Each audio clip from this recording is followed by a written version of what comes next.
Kaltim sampai hari ini setelah dibentuknya Satgas tanggal 5 kemarin, kurang lebih 11 hari sampai hari ini, kita sudah berhasil mengungkap 26 kasus Polda Kaltim dan jajaran. Masyarakat sendiri ya, ini menjadi penting untuk waspada terhadap tawaran-tawaran pekerjaan, baik itu yang ditawarkan oleh secara di situs-situs resmi maupun yang katanya resmi begitu, atau oleh tetangga, orang dekat, perlu cross-check ya informasi kepada pihak yang berwenang. Bapak-bapak sekalian, ibu-ibu, saudara-saudaraku, Sekaltim ini bisa menjadi membantu kami menjadi mata kami di lapangan ketika melihat ada hal yang ganjil. Mohon segera disampaikan kepada kami atau aparat penegak hukum terdekat.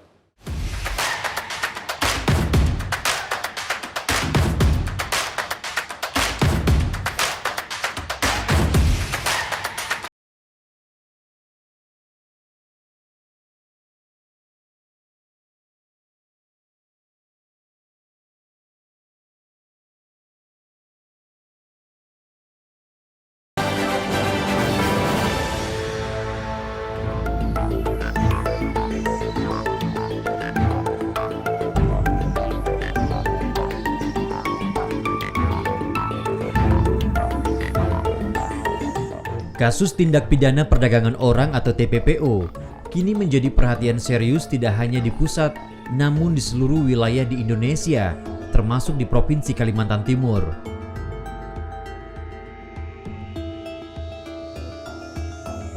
Pasal 1 Undang-Undang Nomor 21 Tahun 2007 menjelaskan, TPPO sebagai tindakan atau serangkaian tindakan yang memenuhi unsur-unsur tindak pidana berkaitan dengan kasus perdagangan orang.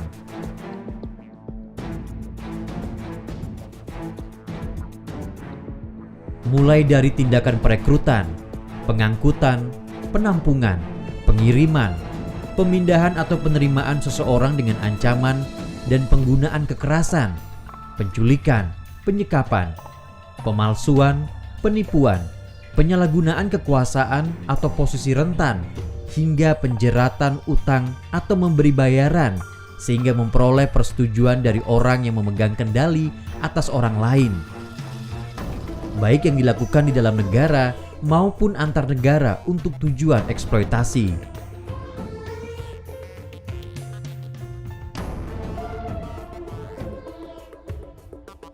Polda Kaltim sampai hari ini setelah dibentuknya Satgas tanggal 5 kemarin, kurang lebih 11 hari sampai hari ini, kita sudah berhasil mengungkap 26 kasus Polda Kaltim dan jajaran, ya, di mana Krimum Polda Kaltim mengungkap 2 kasus, Balikpapan ada 3, Samarinda 1, Kukar 5, Putih 2, Kubar 3, Pasir 4, PPU 2, Bontang 2, Berau 2, dan Mahulu masih belum ada yang belum ditemukan karena tidak pidana perdagangan orang di sana. Semua ada 26 kasus, di mana para korban ini rata-rata untuk yang dewasa itu diarahkan menjadi pekerja seks komersial. Itu kurang lebih ada 16 orang korban. Nah, sisanya di 12 orang ini anak-anak di bawah umur. Mereka pun sama, dilakukan eksploitasi anak dalam hal pekerja seks komersial itu. Jadi semua ini kita tangkap di lokal, belum ada yang akan dikirim keluar dari provinsi Kalimantan Timur, belum ada. Ya, mudah-mudahan ke depan jangan sampai ada. Insya Allah tidak ada. Kita berharap tidak ada. Jadi ada 26 kasus dengan jumlah korban itu ada 24. Ulangi 29. Tersangkanya 26 juga.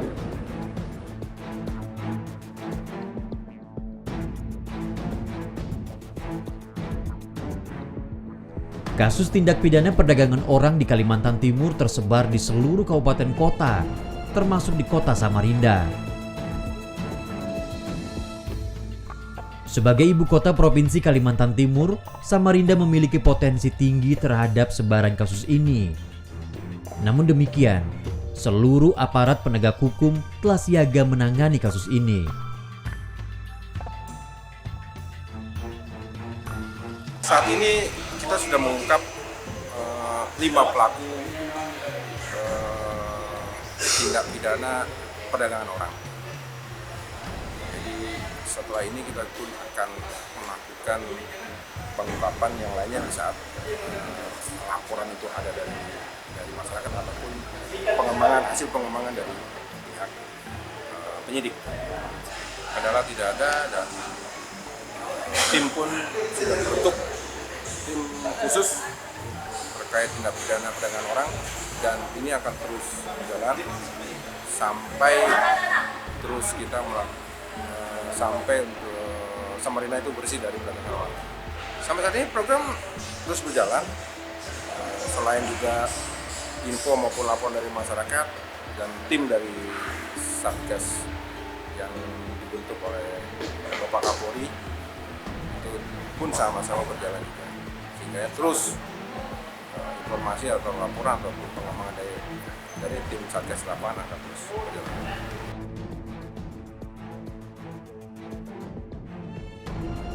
Berdasarkan data penindakan kasus yang ditangani Polda Kaltim, sebagian besar korban kasus TPPO adalah perempuan yang akan dijadikan pekerja seks komersil atau PSK. Selain itu, korbannya juga anak-anak di bawah umur, sehingga penanganan kasus ini tidak serta-merta hanya tanggung jawab pihak kepolisian, namun juga melibatkan sejumlah pihak dan instansi terkait. Salah satunya, Dinas Kependudukan, Pemberdayaan Perempuan dan Perlindungan Anak DKP 3A.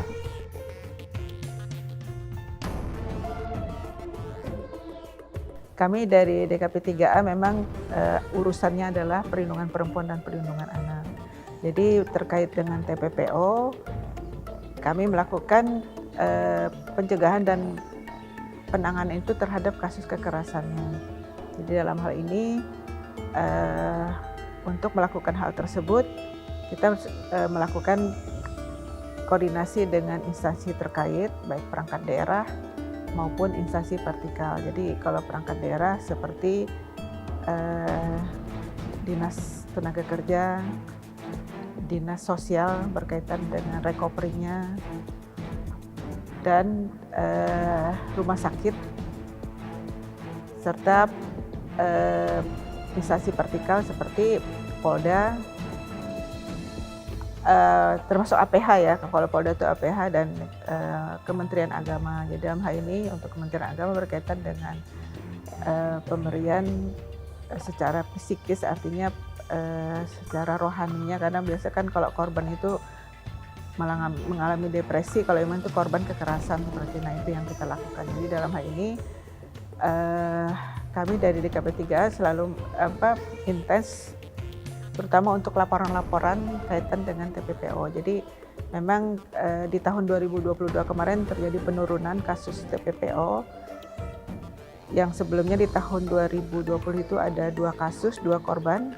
2021 itu terjadi peningkatan cukup signifikan dengan 6 kasus dan 10 korban. Jadi kalau untuk kasus meningkat jadi 4 kasus dan korban ada 8 orang. Nah, untuk tahun 2022 kemarin memang terjadi penurunan, terjadi 3 kasus dan 4 korban. Namun demikian kita harus tetap waspada kaitannya dengan upaya-upaya yang kita lakukan baik untuk pencegahan maupun untuk penanganannya. Jadi untuk pencegahan kami melakukan koordinasi dengan instansi terkait tadi sebagaimana yang saya sampaikan, dan juga terhadap kabupaten kota terkait. Jadi seluruh kabupaten kita lakukan rapat koordinasi. Jadi termasuk dengan kita melakukan kerjasama provinsi, karena memang di Kaltim ini kan bukan pemasok untuk korban, tapi tempat untuk melakukan perdagangannya seperti itu. Jadi kami telah melakukan kerjasama dengan Provinsi Jawa Barat, Jawa Timur dan Jawa Tengah. Dan saat ini memang untuk MOU tersebut sudah akan kita lakukan pembaharuan kembali, dan saat ini juga kami sedang melakukan penjajakan untuk melakukan kerjasama dengan Provinsi Kalimantan Selatan. Jadi MOU-nya melalui provinsi antar gubernur, dan kita menindaklanjuti khususnya untuk kasus kekerasan sebenarnya. Jadi kekerasan tersebut korban dari TPPO.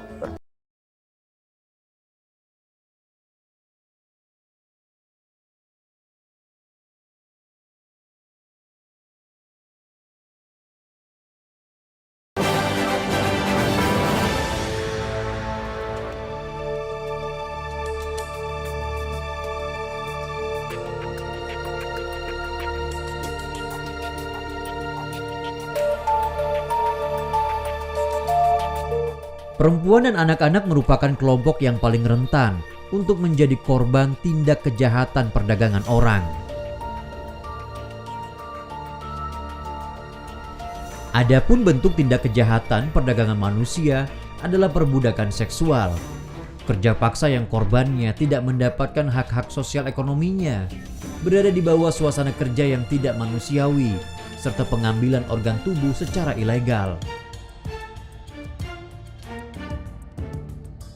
Kasus tindak pidana perdagangan orang atau TPPO tidak bisa hanya ditangani oleh satu pihak atau instansi, namun harus mendapatkan perhatian banyak kalangan, mengingat kasus ini melibatkan dan berdampak luas.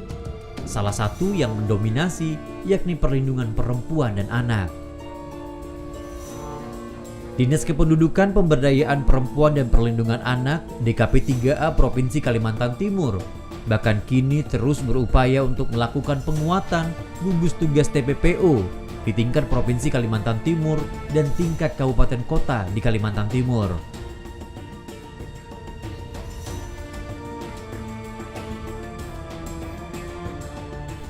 Kami memandang bahwa perlu dilakukan revisi terhadap SK tersebut berkaitan dengan gugus tugas tersebut. Jadi gugus tugas tersebut terdiri dari perangkat daerah terkait, Dinas Kesehatan, Dinas Sosial, Dinas Pendidikan, Bapeda, BPKAD termasuk rumah sakit, dan APH. Jadi aparat penegak hukum itu masuk dalam gugus tugas tersebut. Selama ini memang secara efektif memang tidak ada evaluasi berkaitan dengan gugus tugas tersebut, tapi melihat dari kasus TPPO tersebut terjadi penurunan dari tahun 2021-2022 kemarin, dan dalam rangka untuk efektivitas dari kegiatan gugus tugas tersebut, dalam waktu dekat kami juga akan melakukan rapat koordinasi kembali.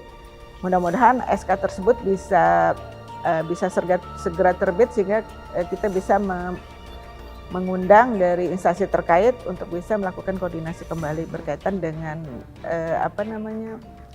rencana aksi yang sudah kita buat, mengevaluasinya, serta apa yang akan kita lakukan kembali, sehingga setiap instansi juga tahu perannya masing-masing berkaitan dengan bagaimana kita mencegah dan menangani dari kasus TPPO ini.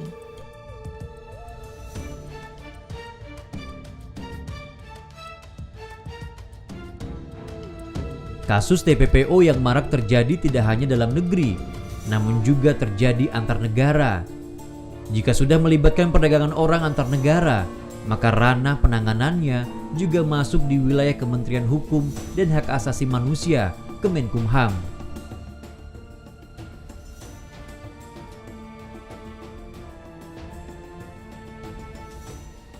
Karena kami dari Kumham ini memegang pada Undang-Undang 6 2011 tentang keimigrasian. Itu dasar hukum kami. Dan Undang-Undang 27 tahun 27 tahun 2007 tentang TPPO.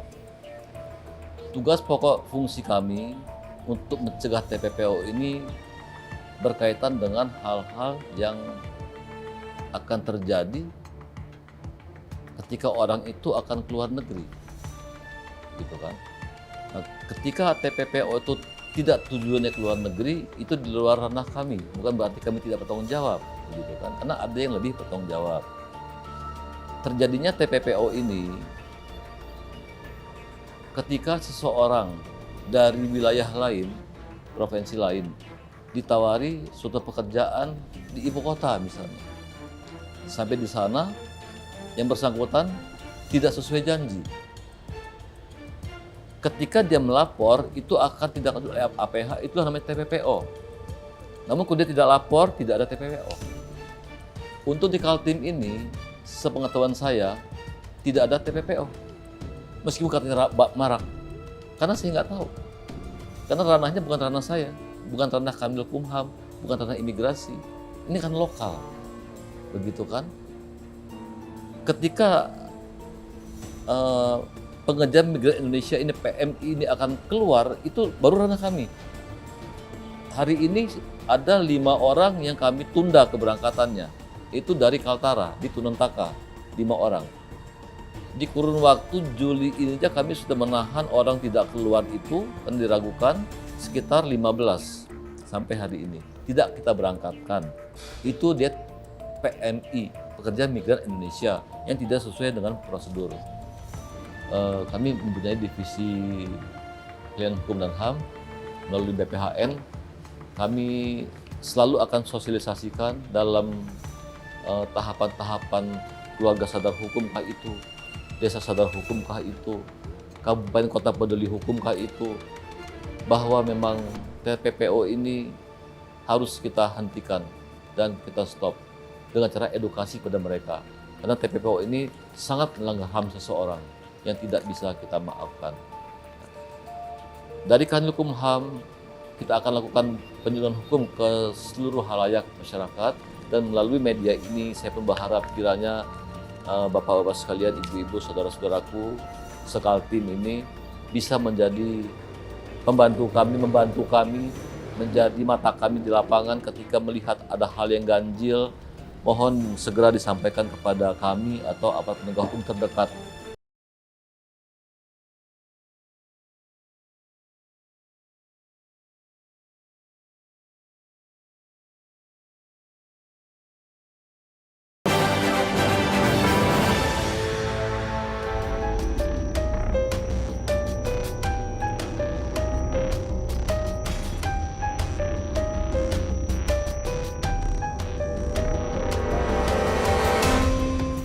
Perdagangan manusia merupakan salah satu dari tindak kejahatan transnasional yang kini telah menjadi perhatian global. Dan kasusnya dari tahun ke tahun sudah mengalami peningkatan. Di seluruh dunia setiap tahunnya terdapat sekitar 700.000 hingga 4 juta orang telah menjadi korban perdagangan manusia. Di Indonesia sendiri, menurut laporan dari International Organization for Migration, selama tahun 2020, jumlah kasus tindak pidana perdagangan orang meningkat hingga 154 kasus. Dan mayoritas korban mengalami eksploitasi seksual.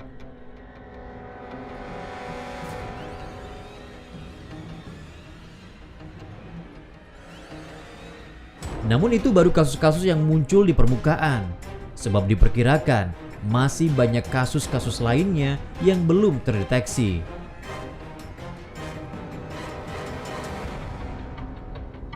Tindak perdagangan manusia itu semakin hari terus meningkat. Banyak faktor yang mempengaruhi. Salah satunya faktor ekonomi juga.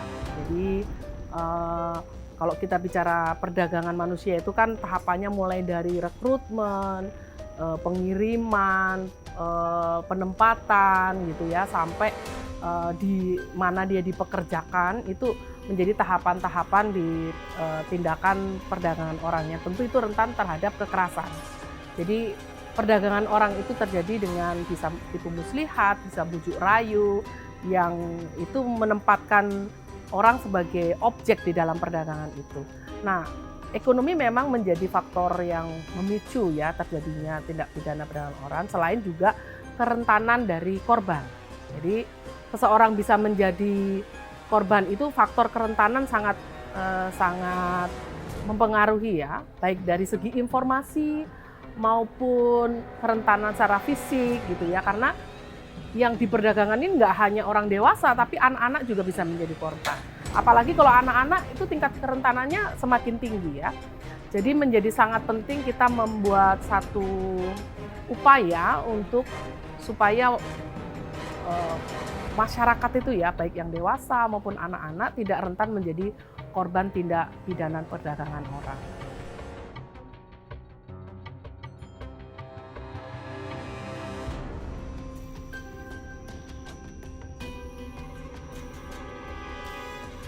Manusia pada hakikatnya memiliki harkat dan martabat yang sama di hadapan Tuhan serta hukum. Maka sudah seharusnya sesama manusia tidak memperlakukan manusia yang lainnya layaknya barang atau benda yang dapat diperjualbelikan untuk tujuan apapun. Dan ini merupakan salah satu bukti dari pelanggaran hak asasi manusia.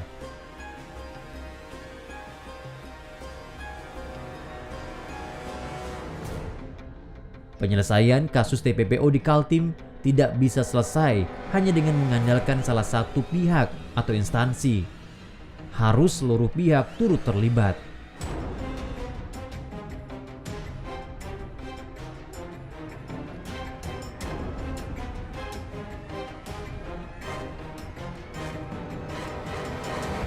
Kaitan dengan TPPO-nya sendiri, memang TPPO ini kan dia berbentuk sindikat gitu ya. Kadang-kadang bisa seolah-olah itu legal gitu, padahal ilegal gitu ya. Jadi, nah itu tantangan bagi secara umum menggait TPPO. Nah, kami sendiri untuk penanganan TPPO ini yang menjadi kendala kami juga memang keterbatasan kita juga, SDM kita juga terbatas. Nah, kalau berkaitan dengan anggaran sendiri, kita sudah ada Danadak juga. Kita ada UPTD PPPA sini, UPTD Perlindungan Perempuan dan Perlindungan Anak, kita ada Danadak, dan ada untuk penjangkauan korban ada kita lakukan. Jadi misalnya ada korban kasus kekerasan terhadap anak yang mengakibatkan misalnya secara psikis itu akan kita dampingi seperti itu. Dan saat ini memang karena kasus perdagangan yang ada yang kita ketahui melalui simponi kita juga memang tidak sebanyak mungkin di luar. Saya tidak tahu apakah ini termasuk banyak atau tidak, tapi yang jelas sebesar apapun harus kita tetap tangani seperti itu. Jadi dalam hal ini tantangan yang kita ininya memang berkaitan dengan koordinasi dan sebagainya. Jadi bagaimana APH itu maupun instansi terkait itu memberikan informasi kepada kami gitu, berkaitan dengan korban dari TPPO tersebut. Jadi kalau korban TPPO misalnya pekerjaan mungkin kami tidak secara langsung, tapi kalau ada laporan dari masyarakat otomatis akan kami respon gitu. Nah kalau kaitannya dengan kekerasan pasti kalau itu dilaporkan kepada kami pasti akan kami respon juga melalui UPTD PPPA. Jadi penjangkauan terhadap korban itu jika itu memang benar akan kita cross check kan, kadang-kadang laporan juga tidak mesti benar gitu kan. Nah kalau itu memang benar pasti akan kita segera respon. Disinilah peran negara harus secara maksimal memberikan informasi yang tepat, menyediakan lapangan pekerjaan yang aman buat seluruh warga negaranya. Untuk khusus anak-anak, ini tingkat kerentanannya kan juga semakin tinggi ya, karena kita lihat pola perilaku perdagangan orang itu juga menyasar anak-anak menjadi korban. Gitu. Jadi kalau korbannya anak-anak, ini pelanggaran terhadap perlindungan hak anak juga ya masuk di dalam konsep hak asasi manusia. Selain juga kalau aspek tadi perempuan, hak-hak perempuan juga bisa terlanggar. Pertama tentu masyarakat sendiri ya, ini menjadi penting untuk waspada terhadap tawaran-tawaran pekerjaan, baik itu yang ditawarkan oleh secara di situs-situs resmi maupun yang katanya resmi begitu, atau oleh tetangga, orang dekat, perlu cross check ya informasi kepada pihak yang berwenang. Yang kedua, pemerintah menyediakan informasi yang layak ya buat warga masyarakat untuk mengantisipasi supaya masyarakat ini tidak menjadi korban. Yang ketiga, seluruh elemen masyarakat juga ikut memberikan jaring pengaman gitu, karena jangan sampai orang dekat, masyarakat di sekitarnya juga menjadi korban, terutama juga anak-anak ya, karena anak-anak ini juga rentan dengan bujuk rayu, iming-iming begitu. Jadi kewaspadaan semua pihak itu menjadi sangat penting. Selain itu perlu terus disosialisasikan ya adanya undang-undang TPPO, para penegak hukum juga bekerja secara maksimal, didukung oleh masyarakat supaya para pelaku itu bisa diproses secara maksimal dengan ketentuan hukum yang ada.